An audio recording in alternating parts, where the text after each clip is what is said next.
Now, we're going to take you to Glasgow. Here is the SNP leader, John Swinney. In the last 48 hours. Being at those events and having the privilege to meet individuals who made enormous sacrifices and who went through incredibly difficult experiences to guarantee our freedom. I met Charlie Horn from Port Seaton, who was a young fisherman. He started as a fisherman at the age of 14 and he landed on the beaches in Normandy at the age of 17, and he was there yesterday. An absolutely incredible man. But listening to his story and to those of other veterans reminded me of the importance of what those individuals were fighting for. They were fighting for democracy. They were fighting for freedom. They were fighting for the ability for us to have decent democratic debate in our society so we could be free to choose and to make our political choices about our future. And I've thought a lot about that as I reflected on the debate that took place on Tuesday night, just before I arrived in Portsmouth for the events on Wednesday morning. Because I watched the debate between Keir Starmer and Rishi Sunak, and I think as events have taken their course in the last 48 hours or so, it's very clear that the attack that Rishi Sunak made on Keir Starmer on the question of a £2,000 tax increase was baseless. It was not an argument that merited serious consideration or serious argument. It was fundamentally flawed. It was a deceptive argument. And speaking personally, if I had received a letter from the Permanent Secretary of the Scottish Government telling me not to use information in a particular way because it created that misleading impression, I would not have used it, because that's not what you do when you're a senior political leader. I've received a letter from the Permanent Secretary that tells me a whole host of things I want to set out to Parliament in the course of the next few weeks I cannot set out because of the pre-election guidance that's in place. I am following that to the letter because that is the right thing to do in a democratic society, so that I don't use my role in government to influence in any way the outcome of the election. That's the right thing to do.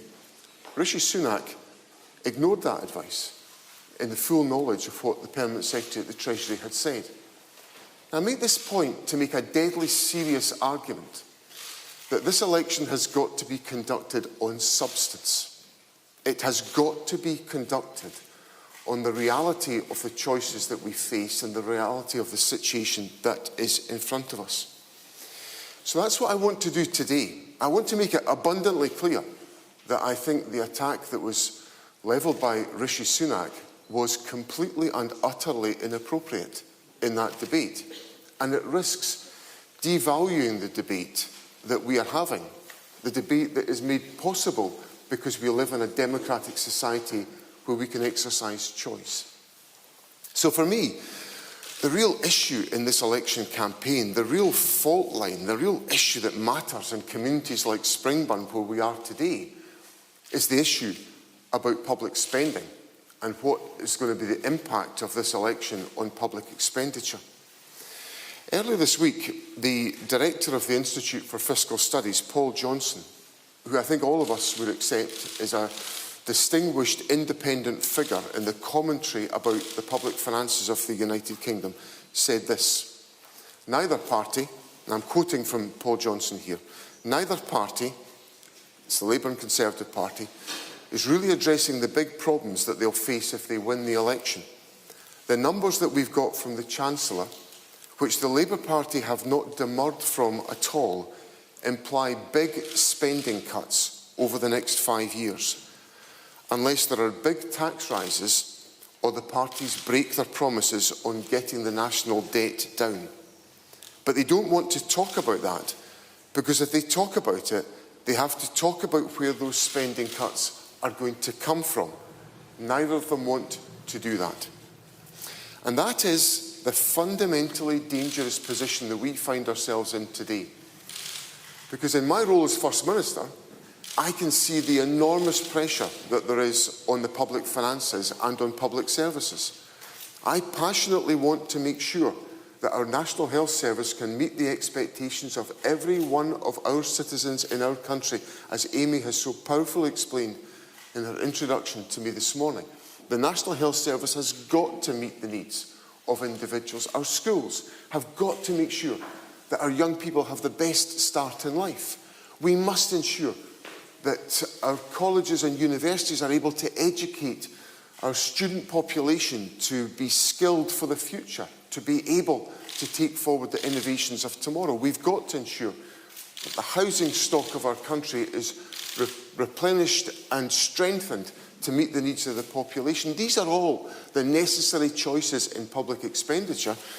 But if we go back to what Paul Johnson has said, there is the risk, not the risk, actually there's not the risk, there is the plan of significant public spending cuts from both parties, which are not essentially been faced up to in this election. When it comes to the choices that have been made, we know where the Conservatives stand on these questions. The Conservatives are hostile to public expenditure. They have practiced that for the last 40-odd years. That has been the hallmark of their existence as a party. But there's a choice for the Labour Party.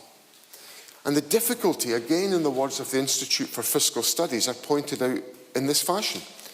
Labour has committed to the same debt rule as the Conservatives, and that rule makes no distinction between investment and day-to-day spending. It is also the rule that binds. So the Labour Party has signed itself up to a Conservative outlook on public expenditure, which is going to do significant damage to the public services of our country if they are implemented. So my warning today, as I try to create the space where we have a real and substantive discussion in this election about the choices that we face, is to warn people in Scotland that a vote for the Labour Party is a vote for the continuation of Tory spending cuts. We know what Tory spending cuts look like and what the Labour Party has signed up to. By signing up to the iron fiscal discipline that Rachel Reeves set out on her visit to Scotland earlier on this week, what that translates into is a continuation of Tory spending cuts in Scotland if there is a Labour government. And people in Scotland need to be aware of that reality. And they are going to hear that reality from me day in, day out for the remainder of this election campaign. But of course there's a choice. And the Scottish Government, the SNP government, has exercised that choice. Because over the last few years we have taken an approach to introduce an approach to progressive taxation, which has acknowledged that people in higher earnings should make a greater contribution towards the public purse. As a consequence, there is £1.5 billion available to spend on public services in Scotland today that wouldn't be available had the SNP government not taken the decisions that we've taken on tax. And so the investment in our National Health Service can be higher than it ordinarily would have been because the SNP government has made the hard choice on tax. The investment in our schools and our colleges and universities is higher than it ordinarily could have been because the SNP government has made the hard choice on tax. And what I'm warning about today is that the fiscal discipline that the Conservatives have introduced after years of fiscal recklessness with the Liz Truss budget and all the rest of it, the Labour Party has signed up to that same fiscal discipline, and what they can't escape is the reality of what the Institute for Fiscal Studies are saying will be significant cuts in public expenditure in a whole host of different areas of policy in the years to come unless Labour take a different stance. And the thing that bewilders me about the Labour Party's stance is that the only way you can strengthen the public finances is to get the economy to perform better. And what the Tory example has shown us is that if you cut public expenditure, the economy doesn't perform well. You've got to invest. You've got to invest in the National Health Service so that people can be treated quicker, so they can get back to their work. You've got to invest in skills so that people can have the skills of tomorrow, so they can utilise those skills for tomorrow to invest in the economy. You've got to have the investment in our public infrastructure so we can undertake the major capital projects which this government has undertaken in a whole host of different areas of the country, whether it's the M74 completion in Glasgow, or the M80 completion, or whether it's the Airdrie to Bathgate Railway, or whether it's the Queensferry Crossing, or the Aberdeen Western Peripheral Route.